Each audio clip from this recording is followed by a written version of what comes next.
যখন চলে আসে আমাদের মধ্যে তুমুল তর্ক বিতর্ক, হুজুর কুরবানির গোস্ত 3 দিনের বেশি খাওয়া যাবে কিনা, কুরবানির গোস্ত ফ্রিজে রাখা যাবে কিনা। এমনও লোক আছে কুরবানি দিয়ে সারা বছর ফ্রিজত গোস্ত দিয়ে খায়, এইরকম লোক আছে না নাই? আরে ভাই, যারা কুরবানি দেয় এদের ধান্দা বাদ দেন। আমাদের গ্রামে কিছু লোক আছে, ওরা গরু কুরবানি ছাগল কুরবানি দেয় না, কিন্তু কুরবানির আগে ফ্রিজ কেনে। জোরকন কি কেনে? একদিন জিজ্ঞেস করলাম, কে ভাই তোমার কুরবানি নাই, ফ্রিজ কে? ও বলতেছে, হুজুর আপনি কুরবানি দিয়েও যা, আমরা না দিয়েও তাই। মানে আমরা কুরবানি দিয়ে 7 ভাগে গোস্ত ভাগ পাই 8 কেজি, ও কুরবানি দেয় না, বাড়ির সদস্য 10 জন 10 ভাগ পাইয়া গোস্ত হয়ে গেছে 25 কেজি। দেখা গেল আমার ফ্রিজের তলা ফাঁকা, ওর ফ্রিজ ভরা। কথা কন না কে? এখন আসেন শরীয়তের মাসলা কি, কুরবানির গোস্ত 3 দিনের বেশি খাওয়া যাবে কিনা? গভীর মনোযোগ, মারাত্মক মাসালা। আমার নবী হাদিস শরীফের মধ্যে বলেন, একবার মক্কায় দেখা গেল মহামারী, মানুষের মধ্যে বিপদ, পেটের মধ্যে খাবার নাই। রাসূল সাহাবীদেরকে বললেন, সাবধান, 3 দিনের বেশি কারু বাড়িতে যেন গোস্ত না থাকে, 3 দিনের বেশি কেউ যেন গোস্ত না রাখে, 3 দিনের বেশি গোস্ত খাওয়া যাবে না। এই বছর পার হয়ে গেল, সাহাবীরা গোস্ত বিতরণ করে দিলেন, 3 দিনের বেশি খাইলেন না।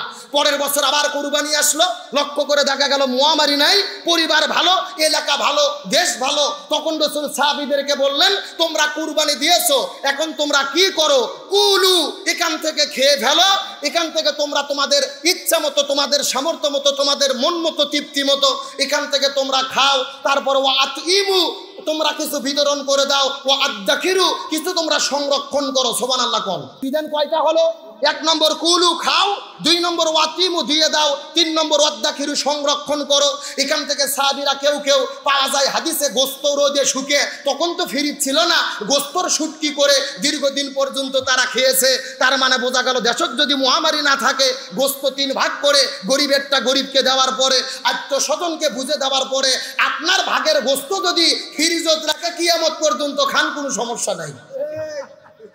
ফায়সালা কি কোনো ভেজাল আছে? কিন্তু আপনার আগে মন ঠিক করা লাগবে। আপনার নিয়তি যদি থাকে, গরু একটা কুরবানি দেব, সারা বছর 700 টাকা কেজি গোস্ত কিনতে পারি না, ফ্রিজ ভরে থবো, বিটি জামাই আসবে, বিয়ে আসবে, ইচ্ছা মতো খাবো, ওই নিয়ত করলে তো কুরবানি বাতিল। তার কারণ আল্লাহর কোরআন বলেন, লা ইয়ানালাল্লাহু লুহুমুহা ওয়ালা দিমাউহা ওয়ালাকিন ইয়ানালুহুত তাকওয়া মিনকুম কাযালিকা সাখখারাহা লাকুম লিতুকাব্বিরুল্লাহা আলা মা হাদাকুম ওয়া বাশশিরিল মুহসিনিন। আল্লাহ বলে, তোমরা যেই কুরবানি করো, এই কুরবানির গোশত, চামড়া, রক্ত কোনো কিছু আমার কাছে আসে না। আমি আল্লাহ, আমার কাছে আসে তোমাদের অন্তরে অবস্থিত তাকওয়া। সুবহানাল্লাহ কোন